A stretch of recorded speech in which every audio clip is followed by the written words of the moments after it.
হযরত বেলাল রাদিয়াল্লাহু আনহু যখন আযান দেয় আসসালাতু খায়রুম মিনাল নাওম, ঘুম থেকে নামাজ ভালো, এমনিতে হযরত রাসূল হুজরাখানা থেকে বের হইয়া ইমামতের মুসল্লায় দাঁড়াইয়া জামাতের সাথে ফজর নামাজ আদায় করার পরে মিম্বরের মধ্যে বসলেন।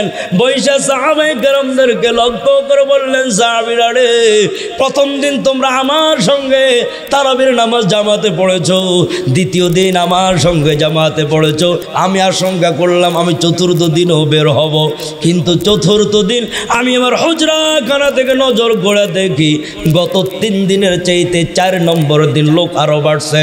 আমি কেন বাইর হই নাই জানো নি? আমি লক্ষ্য করে দেখলাম তোমাদের আগ্রহ বেশি, আমারও আগ্রহ বেশি।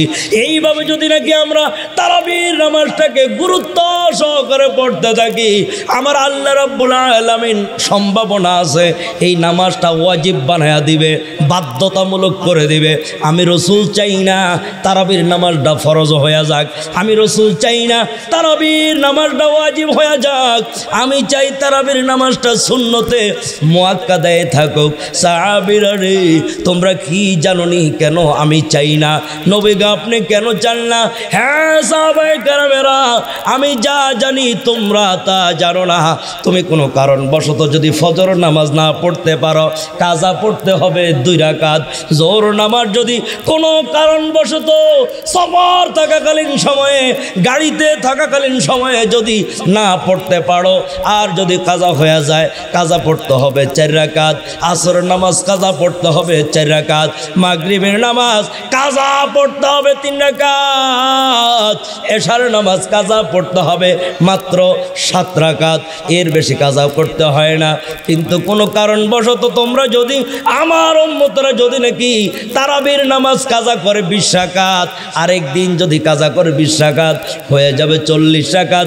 আমার উম্মতের পক্ষে একসাথে 20 রাকাত অথবা 40 রাকাত তারাবি কাজা করা কষ্ট হবে।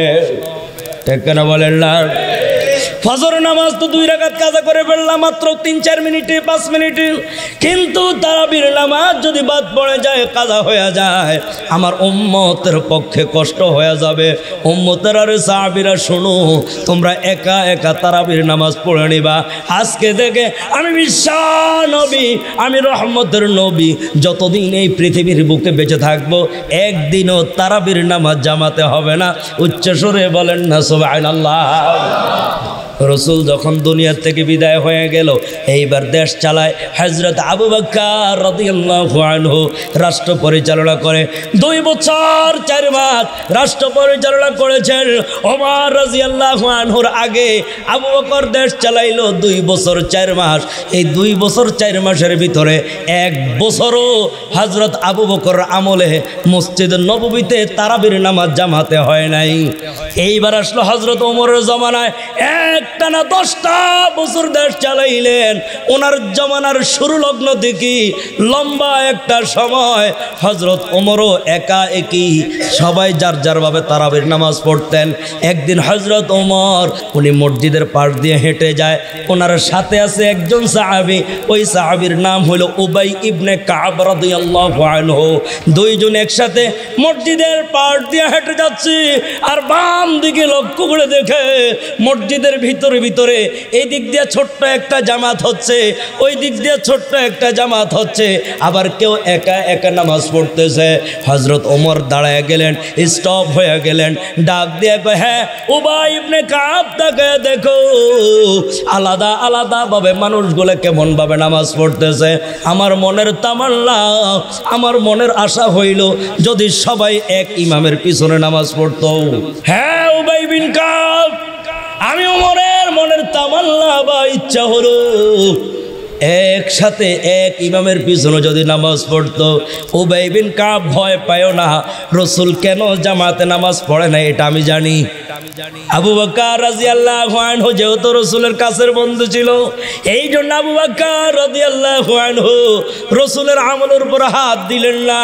কিন্তু এখন রসুল নাই, এখন জিবরাইল ওহী নিয়ে আসবে না। সুতরাং এখন থেকে যদি আমরা জামাতে তারাবির নামাজ পড়ি, তারাবির নামাজ কখনো ফরজ হওয়ার সম্ভাবনা নাই, কখনো ওয়াজিব হওয়ার সম্ভাবনা নাই। ঠিক কিনা বলেন না? আর জোরে বলেন ঠিক কিনা? এইবার হযরত ওমর ডাক দিয়ে কয়, হ্যাঁ উবাই বিন কাব, তোমার জবান থেকে স্বয়ং আমি নবীজিকে দেখেছি কোরআন শুনতে। নবীজি প্রায় সময় বলতেন, হে উবাই ইবনে কাব, আমাকে কোরআন তেলাওয়াত করে শোনাও। তখন হযরত উবাই বিন কাব বলছেন, ইয়া রাসূলুল্লাহ, ইয়া হাবিবাল্লাহ, ওগো নবীজি, আপনার উপরে স্বয়ং আল্লাহ কোরআন নাজিল করে, আপনি না আমাদেরকে শোনাইবেন, আমি কেন আপনাকে শোনাইব? আমার রাসূল তখন বলছে, উবাই রে, আমি তোমার কাছ থেকে কোরআন শুনতে চাই নাই, আল্লাহ স্বয়ং বলছে তোমার কাছ থেকে কোরআন শোনার জন্য। উবাই বিন কাব তখন দুই চোখের পানি ছেড়ে দিছে। সুবহানাল্লাহ পড়েন না? তখন দুই চোখের পানি ছেড়ে দিয়ে বলে, ইয়া রাসূলুল্লাহ, এতটুকু বলেন, আল্লাহ কি আমার নাম নিছে? সুবহানাল্লাহ পড়ে। উবাই বিন কাব বলেন, ইয়া রাসূলুল্লাহ, আপনি বলেছেন আমার কাছ থেকে কোরআন শোনার জন্য, আল্লাহ আপনাকে নির্দেশ দিয়েছে গো নবী, আপনি বলেন না গো নবীজি, আল্লাহ আমার নামটা নিছেনি? আল্লাহ যার নাম নেয় তার দাম কম না বেশি? তখন রাসূল বলছেন, হ্যাঁ আল্লাহ তোমার নাম নিছে। এবার ওমর ডাক দিয়ে, হ্যাঁ উবাই বিন কাব, আমার মনের ইচ্ছা হলো মদিনার মসজিদে জামাতে 20 রাকাত তারাবি হবে। এমনই তো উবাই বিন কাবকে হযরত ওমর নামাজের মেহরাবের মধ্যে দাঁড় করাইয়া সাহাবায়ে কেরামদের সামনে একটা ভাষণ দিলেন। ভাষণ দিয়া বললেন, সাহাবীরা রে, আমিও জানি তোমরাও জানো রাসূল কেন জামাতে তারাবির নামাজ পড়ে নাই। একটাই আশঙ্কায়, সেটা হইল ফরজ নিয়ে আবার হয়ে যায়, একটাই আশঙ্কা ওয়াজিব নিয়ে আবার হয়ে যায়, এই জন্য রাসূল জামাতে পড়ে নাই। এখন রাসূল নাই, এখন জিবরাইলও আসবে না, সুতরাং ফরজ ওয়াজিব হওয়ার সম্ভাবনা নাই। আজকে থেকে মদিনার মসজিদে নববীতে 20 রাকাত তারাবি জামাতে হবে। একটু জোরে বলেন আল্লাহু আকবার। এই যে 14 হিজরিতে মদিনার মসজিদে 20 রাকাত তারাবি শুরু হয়েছে, আজকে 2025 সালেও কয় রাকাত তারাবি চলে? এখন ওই 20 রাকাতের মধ্যে যারা নাকি হাত দেয় তাদের ঈমান ঠিক আছে? আজও পর্যন্ত মদিনার মসজিদে তারাবির নামাজ কয় রাকাত হয় বলেন না? খানায়ে কাবাতে যারা গিয়েছেন, সেখানে যারা রমজান মাসের নামাজ পড়েছেন, বুঝে থাকলে আপনারা বলেন, আপনারা দেখেছেন কয় রাকাত হয়েছে? তাহলে 20 রাকাত হলে এখন নতুন করে ফিতনা কবে শুরু হয়েছে? এই ফিতনা শুরু হয়েছে 1284 হিজরিতে। বলেন কত হিজরিতে? 1284 হিজরিতে হিন্দুস্তানের একজন আহলে হাদিস, ওনার নাম হইল গোলাম রসুল। এই গোলাম রসুল নামক এক আহলে হাদিস হিন্দুস্তান থেকে শুরু করছে তারাবির নামাজ 8 রাকাত। বেশি বুঝাও ভালো না, ঠিক কিনা বলেন না? বেশি বুঝাও ভালো না। আর দলিল দিছে কোনটা? আমি প্রথমে যেটা পড়লাম বুখারী শরীফের 1147 নম্বর হাদিস দিয়ে দলিল দিছে। আপনারা বুঝে থাকলে বলেন, এই যে হাদিসটা দিয়ে দলিল দিল, এটা কি তারাবির হাদিস নাকি তাহাজ্জুদের হাদিস? মুসল্লি ভাইয়েরা,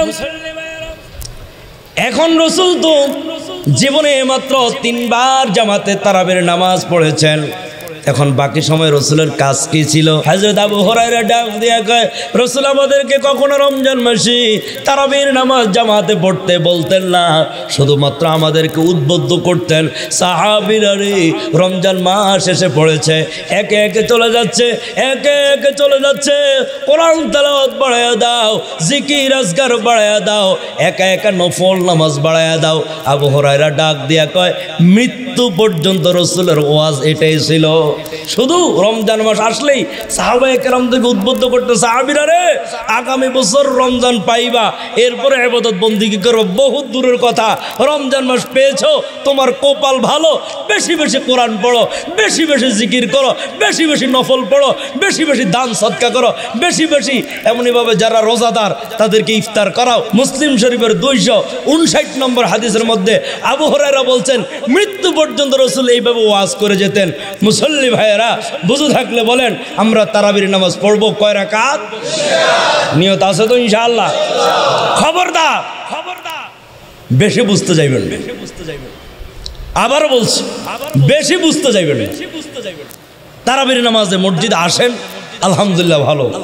যারা নাকি 8 রাকাত পড়ার পরে বের হয়ে চলে যান, এই হাদিসের দিকে খেয়াল কইরা, বুখারী শরীফের 1147 নম্বর হাদিসের দিকে খেয়াল কইরা আপনি আস্তে করে বের হয়ে যান। খবরদার বেশি বুঝতে যাইবেন না, ঠিক কিনা বলেন? আপনার ইমাম সাহেব মসজিদে 20 রাকাত পড়ে, আপনার মুয়াজ্জিন সাহেব মসজিদে 20 রাকাত পড়ে, যারা তাহাজ্জুদ গুজার মুসল্লি তারা 20 রাকাত পড়ে, যারা নাকি আল্লাহওয়ালা মুসল্লি তারা 20 রাকাত পড়ে।